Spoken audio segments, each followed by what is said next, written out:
ఈ నెల 10వ తేదీ శుక్రవారం ముక్కోటి పర్వదినం నాడు భక్తులు త్వరితగతిన తమ కుటుంబ సభ్యులతో శ్రీగిరి శ్రీ వెంకటేశ్వర స్వామి వారిని దర్శించుకునేందుకు వీలుగా గంటకు 100 శీఘ్ర దర్శనం టోకెన్లను జారీ చేయనున్నట్లు కుర్తాళం శ్రీ సిద్ధేశ్వర పీఠపాలిత శ్రీగిరి శ్రీ వెంకటేశ్వర స్వామి దేవస్థానం ధర్మకర్తల మండలి చైర్పర్సన్ ఆలూరు ఝాన్సీరాణి, కార్యనిర్వహణ ధర్మకర్త సివి రామకృష్ణారావు, ధర్మకర్తలు ఆలూరు వెంకటేశ్వరరావు, ఆలూరు లక్ష్మీకుమారి వెల్లడించారు.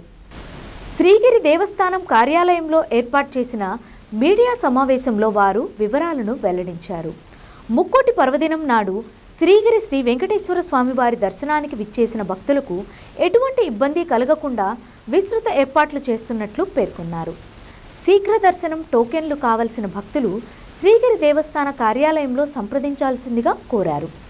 అలాగే దేవస్థానంలో సంక్రాంతి పండుగ సందర్భంగా నిర్వహించే కార్యక్రమాల గురించి తెలియపరిచారు.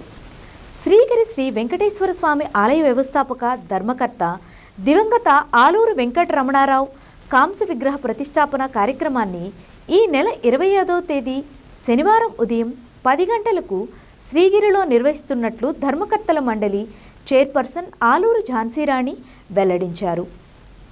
మధ్యాహ్నం 12 గంటలకు శ్రీగిరి గోశాలలో అభినందన సభలో పలువురు ప్రముఖులు పాల్గొంటారని, అదే రోజు సాయంత్రం ఆలయంలో దివంగత ఆలూరు సీతారామంబ పేరిట వకుళారాధన కార్యక్రమం జరుగుతుందని ఆలూరు ఝాన్సీ తెలియపరిచారు.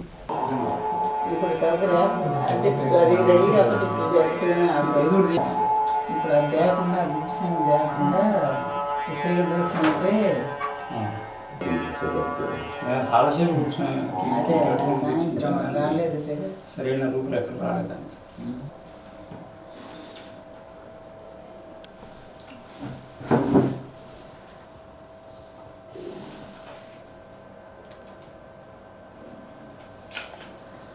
ముక్కోటి ప్రోగ్రామ్ మీద అన్ని పట్టుకుని ఆ విషయం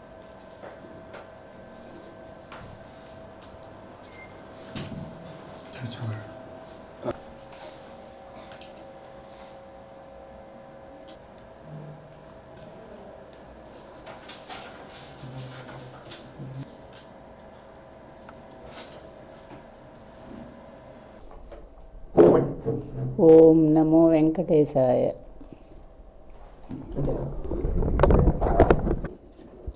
ఈ రోజున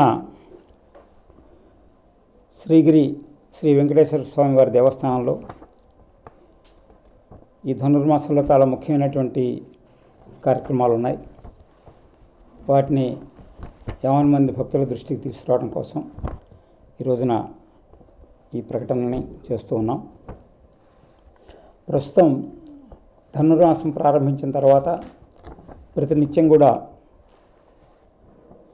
గోదాదేవి సమర్పించినటువంటి తిరుప్పావైని ప్రతినిత్యం పఠిస్తూ ఉన్నారు. ఈ తిరుప్పావై కార్యక్రమం సంక్రాంతితోటి పూర్తవుతుంది, 14వ తారీఖుతోటి. శ్రీవారి దేవస్థానంలో 13, 14, 15 తేదీల్లో సంక్రాంతి ఉత్సవాల్లో ప్రత్యేక కార్యక్రమాలు నిర్వహించడం జరుగుతున్నది. ఈ కార్యక్రమాల్లో ముఖ్యంగా 13వ తారీఖున అవధాన కళా సరస్వతి, అచ్చ తెలుగు అవధాని, అంటే ఇంగ్లీష్ భాషా ప్రమేయం లేకుండా చక్కగా మంచి తెలుగులో మాట్లాడగలిగినటువంటి అవధాని గారు డాక్టర్ పాలపల్లి శ్యామలానంద ప్రసాద్ గారు, పూర్వాశ్రమంలో సిద్ధేశ్వరి పీఠాధిపతుల యొక్క సోదరులు, వారి యొక్క అవధాన కార్యక్రమం జరుగుతుంది. 14వ తారీఖు ఉదయం యథావిధిగా స్వామివారి యొక్క అన్ని కార్యక్రమాలతో పాటుగా సాయంకాలం శ్రీ వివిఎస్ వినోద్ కుమార్ గారు, శ్రీగిరి శ్రీ వెంకటేశ్వర దేవస్థాన ఆస్థాన విద్వాంసుల యొక్క గాత్ర కచేరీతోటి ఊంజల సేవ కార్యక్రమం జరుగుతుంది. 15వ తారీఖు సాయంత్రం శ్రీవారిని తిరువీధి ఉత్సవంగా శ్రీగిరిలో ఉన్నటువంటి వీధుల్లో ఊరేగించి తర్వాత శ్రీగిరికి వేంచేసిన తర్వాత స్వర్ణ సుబ్బారావు వారి యొక్క బృందంచే కోలాట ప్రదర్శన కార్యక్రమం ఉంటుంది. ఈ కార్యక్రమాలన్నింటినీ కూడాను శ్రీగిరి దేవస్థానంలో తిలకించవలసిందిగా 50 మంది భక్తులకు కూడాను తెలియజేస్తూ ఉన్నాం. అలాగే రేపు 10వ తారీఖున ముఖ్యంగా వైకుంఠ ఏకాదశి సందర్భంలో శ్రీవారి యొక్క దర్శనం ఉదయం 5 గంటలకు ప్రారంభమవుతుంది. 5 గంటల నుండి సహజంగా ఉండేటువంటి భక్తుల రద్దీ ఎక్కువగా ఉంటుంది కాబట్టి ఆరోగ్యం బాలేని వారు లేక సమయాన్ని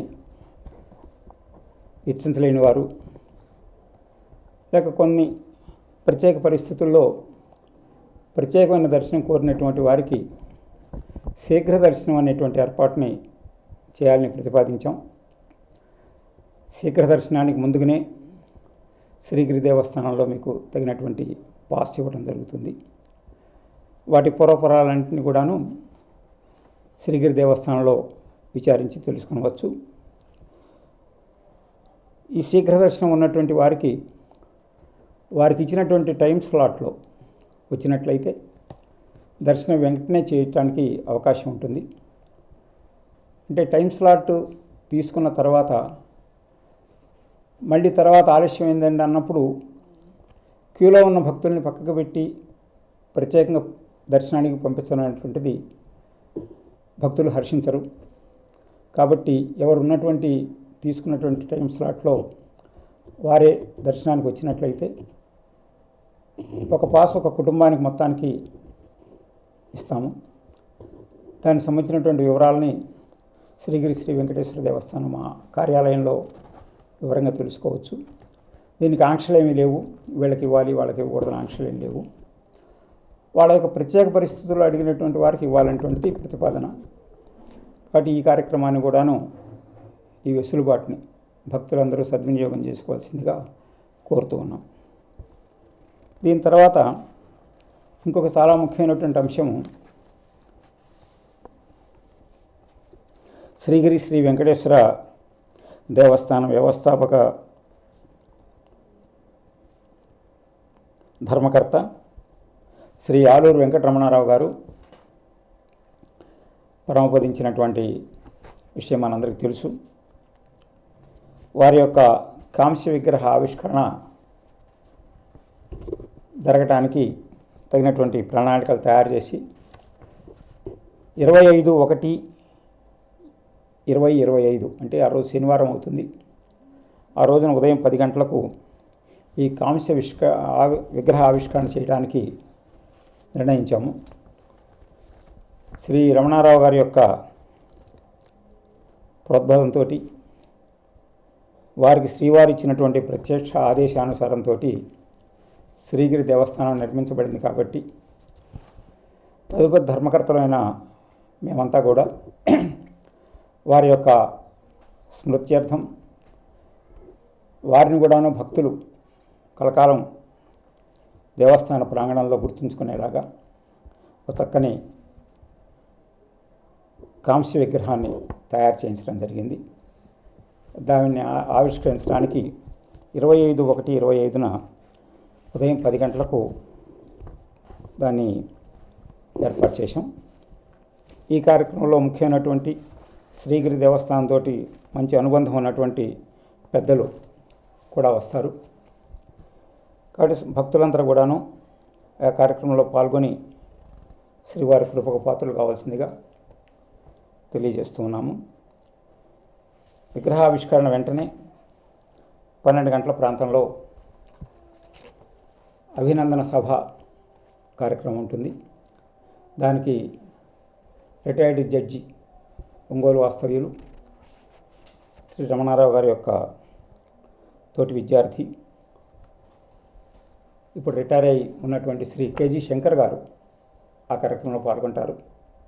వారితో పాటుగా శ్రీ సూర్యప్రకాశ్రావు గారు శ్రీగిరి దేవస్థానానికి ప్రతిష్ట జరిగిన దగ్గర నుంచి ఇప్పటికి కూడాను అన్ని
మా ధర్మకర్తల మాతృమూర్తులైన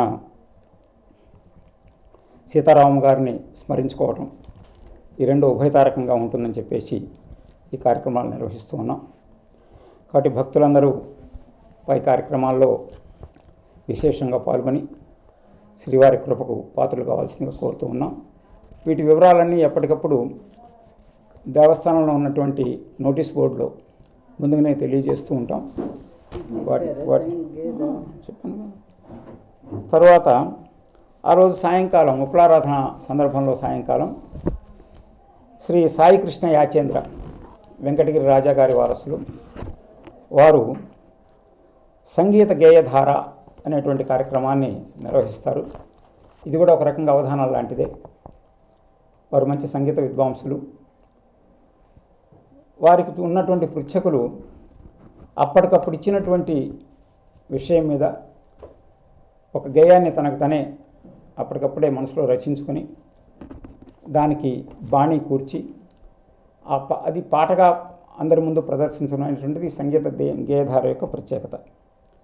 అందుట్లో కూడా మామూలు అష్టావధానంలాగానే దత్తపది లేకపోతే వర్ణన ఇటువంటి కార్యక్రమం లాగానే ఇందుట్లో కూడా ఏ విషయం మీద వారు పాట రాయాలి, దాన్ని ఏ రాగంలో ఉంచాలి అనేటువంటి విషయాన్ని నిర్దేశించేవారు ఒకరైతే, కొన్ని పదాలు ఇచ్చి ఈ పదాలతోటి ఈ విషయం మీద మీరు ఒక పాట రాయండి అని వారిని అడిగినట్లయితే వారు దాన్ని తగినట్లుగా గేయాన్ని కూర్చుకొని సంగీతానికి తగినటువంటి బాణి సమకూర్చుకొని చక్కగా పాడేటువంటి ప్రక్రియ. అట్లానే